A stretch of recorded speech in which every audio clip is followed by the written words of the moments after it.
This might be the most beautiful handheld of 2026, but it's making a huge mistake. Miniloong Pocket 1 tries to reinvent the retro experience, but can it actually play your favorite games with only one stick? Let's find out if this is a design masterpiece or a functional disaster.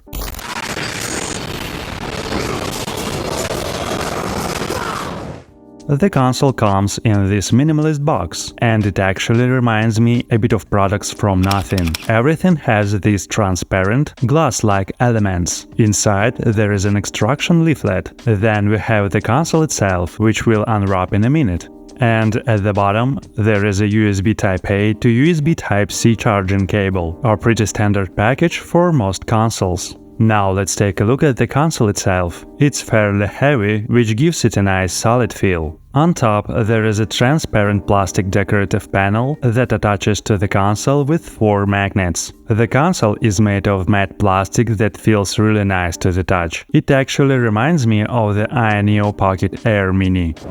Overall, the build quality and materials here are excellent. By the way, you can buy this console from the Ampown Store. On their website, you can choose between a white or gray version and check out the full specs. And if you use the promo code Blogoodf, you'll get an extra 10% off. More details are in the description box. The console runs on its own custom firmware called LonOS. Also, there is only one analog stick here with RGB lighting, which kind of hints that this console is mainly designed for PSP games. The interface is pretty simple and standard. There are just a few sections with different ways to sort games and an app section where you can access music, video and RetroArch settings. You can open the settings menu by pressing the M button. The console has built-in Wi-Fi and Bluetooth, and the firmware actually updates over the internet. I've already received 2 updates, which improved the D-pad, analog stick calibration, and PP-SSPP emulator performance. You can also adjust the analog stick lighting here. What I didn't like is that the lighting looks pretty cheap. The color transitions aren't smooth, they're kind of stepped. Honestly, I think it would have been better without it. One of the main features of this console is that you can swap out the top panels for colored ones and replace the D-pad. Unfortunately, I didn't get any extra panels or replacement D-pad in my package. The console is powered by the RK3566 processor. We've seen this chip in the Mio Flip, but Miniloong is charging a premium for the design. Is the nothing-style aesthetic worth the extra cash? I think I already know what to expect from this hardware, so let's not waste time and jump into game testing. And before we continue, please take a moment to like this video, subscribe to the channel and leave a comment. Also, don't forget to click the bell icon so you won't miss any new videos. And if you want to support the channel even more, you can hit the hype button. It helps push the video to new audiences and brings even more people into our community. As usual, I'll start with NAS. Gameplay is very smooth, and of course this processor handles these lightweight systems with ease.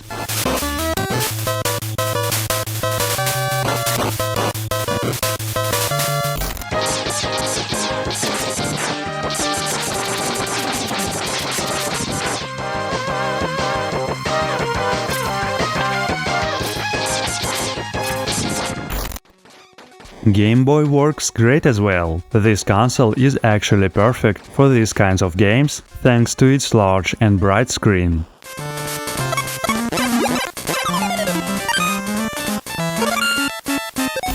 Game Boy Advance also runs without any issues, so I think it's time to try something more demanding.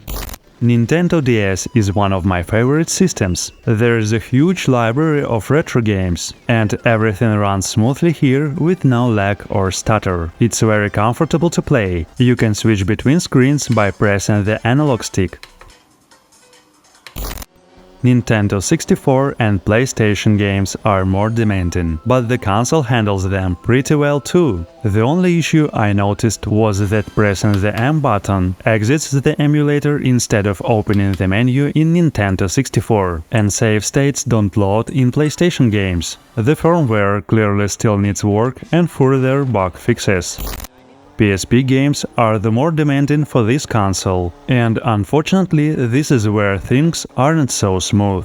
The emulator version is outdated and not well optimized for this processor. Games tend to stutter or have significant FPS drops. So for now we'll have to wait for updates, especially since the Mio Flip with similar performance handles these games much better and more consistently.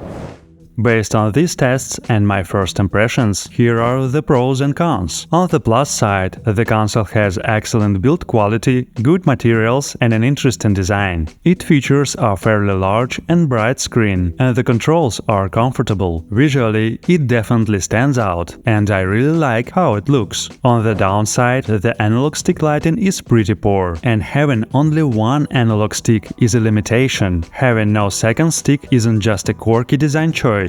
It's a deal breaker for Portmaster fans. No Half-Life, no GTA, no Quake. You're essentially locked out of the best part of the RK3566 potential. For me, that's a significant drawback. Another issue is performance problems caused by the unfinished firmware. Maybe once developers release custom firmware, the console will reach its full potential. And the biggest downside is the price. I think if this console were priced between $50 and $70 and had dual analog sticks, it could have been a real bestseller. For now, I think it's worth giving this console some time and waiting to see how it improves. I'm curious, would you sacrifice a second analog stick for this transparent design? Let me know in the comments, I read every single one.